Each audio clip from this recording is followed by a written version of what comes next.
berterbangan menyanyi riang bertasbih memuji Allah yang Maha Esa. Assalamualaikum warahmatullahi wabarakatuh. Alhamdulillah, dipanjatkan syukur kepada Allah Subhanahu wa taala, Tuhan yang mencipta semesta alam ini tanpa ragu-ragu, tanpa was-was.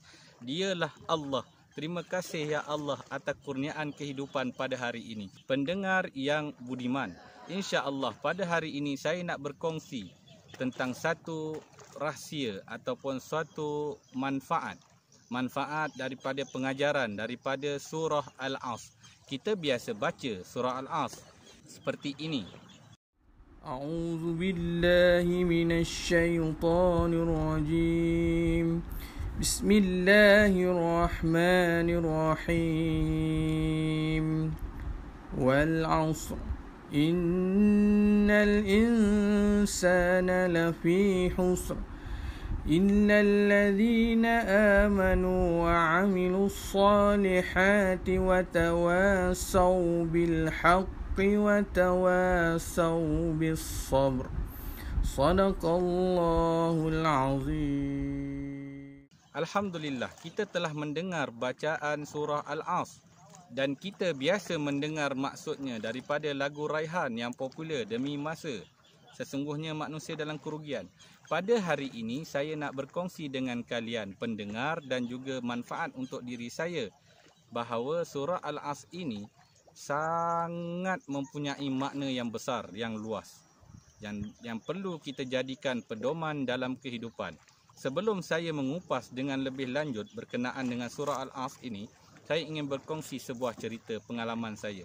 Saya mendapat manfaat surah Al-Asr ini daripada seorang tuan guru ketika mana saya berada di Madinah. Ketika berada di Madinah, alhamdulillah kami beberapa orang rakan dijemput oleh tuan guru tersebut untuk ke rumah beliau. Kami diminta untuk menunggu di Masjid Quba. Lepas beberapa ketika kami dijemput untuk ke rumah beliau. Jadi, ketika sampai di rumah beliau, tuan guru tersebut, kami diminta untuk duduk di samping beliau dan ditanya nama seorang demi seorang.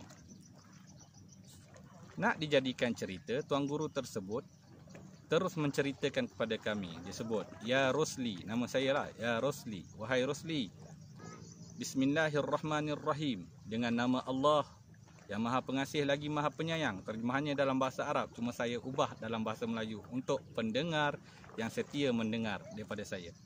Dengan nama Allah yang Maha Pengasih lagi Maha Penyayang. Wal 'asr, demi masa. Innal insana lafi khusr, sesungguhnya semua manusia di muka bumi Allah Subhanahu wa taala ini berada dalam keadaan rugi, kerugian. Jadi saya sebagai seorang pendengar yang melihat dengan mata tiap butir tutur kata beliau, yang mendengar dengan telinga dan juga menghadirkan rasa ingin tahu, saya dengar dengan penuh tumpuan. Wal 'asr innal insana lafi khusr, demi masa sesungguhnya manusia berada dalam kerugian kecuali dia.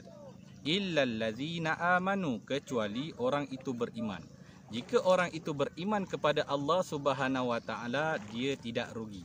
Dia terkeluar daripada golongan yang rugi. Jadi kita fahamlah, keimanan kepada Allah Subhanahu wa taala menyebabkan kita ada rasa untung.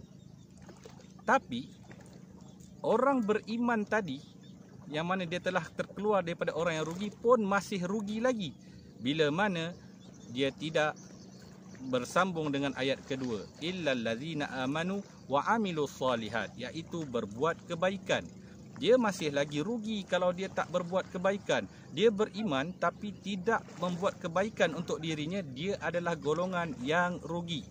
Bahkan lebih rugi lagi bila orang yang selalu berbuat kebaikan tapi tak beriman kepada Allah Subhanahu wa taala. Ibarat kita mempunyai kereta tapi tak ada kuncinya. Ada kereta tapi tiada kuncinya. Bukan kereta sorong, tapi kereta sebenar. Kita ada kereta tapi tiada kunci. Apalah manfaat dengan kereta tadi? Jadi begitulah. Orang yang beriman dan beramal soleh, dia terkeluar daripada golongan yang rugi. Tapi orang beriman dan beramal soleh ini masih lagi rugi. masih lagi rugi. Kalau dia tidak watawasau bil haq, dia tidak berpesan-pesan dengan kebenaran. Kena berpesan-pesan dengan kebenaran. Dia dah beriman, seseorang itu dah beriman, dah beramal soleh untuk dirinya, selesai. Dia kena mengajak orang lain untuk sama-sama membuat kebaikan, untuk beramal soleh. Barulah dia terkeluar daripada orang yang rugi. Baik. Tapi dikatakan oleh Syekh lagi, orang yang beriman, kalau dia beramal soleh, dia tak buat watawasau bil haq, tak berpesan-pesan dengan kebenaran, dia rugi. Tapi kalau dia berpesan-pesan kepada kebenaran sahaja, ajak orang buat kebaikan dan sebagainya, tapi tak beriman kepada Allah, kita fahamlah, dia adalah orang yang rugi. Kerana apa? Dia tak beriman dan juga tidak beramal soleh. Dikatakan oleh Syekh lagi, orang yang beriman, beramal soleh dan juga berpesan-pesan kepada kebaikan pun masih rugi sekiranya dia tidak berpesan-pesan dengan kesabaran. Watawasau bis sabr, berpesan-pesan dengan kesabaran. Kita faham macam mana berpesan-pesan dengan kesabaran. Pesan orang memanglah sabar. Dia tidak lain tak bukan, dia bersambung dengan perkataan watawasau bil haq, berpesan-pesan dengan kebenaran dan juga berpesan-pesan dengan kesabaran. Kita mengajak orang dan juga kita mencegah orang. Bila mana kita membuat amar makruf, itu senang, kita ajak orang nak ikut, tak ikut terpulang. Tetapi mencegah kebatilan, mencegah kemungkaran, ini memerlukan kesabaran yang amat tinggi. Kerana apa? Dengan kita mencegah sesuatu benda yang menjadi kebiasaan orang, walaupun salah, kita akan mudah dibenci. Jadi itulah pesan yang saya dapat daripada Syekh. Orang itu kena beriman, kena beramal soleh, kena berpesan-pesan dengan kebenaran dan berpesan-pesan dengan kesabaran. InsyaAllah maka kita akan terkeluar daripada golongan yang rugi. Tapi adakah kita kena buat semua dalam satu masa? Bergantung kepada kemampuan kita. InsyaAllah untuk Islam tiada paksaan. Jadi bersegeralah kita memperbaiki niat kita, beribadah kepada Allah Subhanahu Wa Taala, beramal soleh dan juga kita mengajak orang sekeliling kita bermula daripada diri kita sendiri, keluarga, masyarakat dan negara kita, insya-Allah. Dan juga kita jangan lupa kena berpesan-pesan, mencegah dan juga memperbaiki hubungan kita sesama manusia, insya-Allah. Sekian saja daripada saya, moga-moga kita mendapat manfaat. Sembang-sembang kita, sembang berisi. Satu hari, satu isi. Di belakang saya ada lautan, satu hari, satu peringatan. Saya bersiaran daripada Tanjung Labian, Lahad Datu, Sabah. Assalamualaikum warahmatullahi wabarakatuh.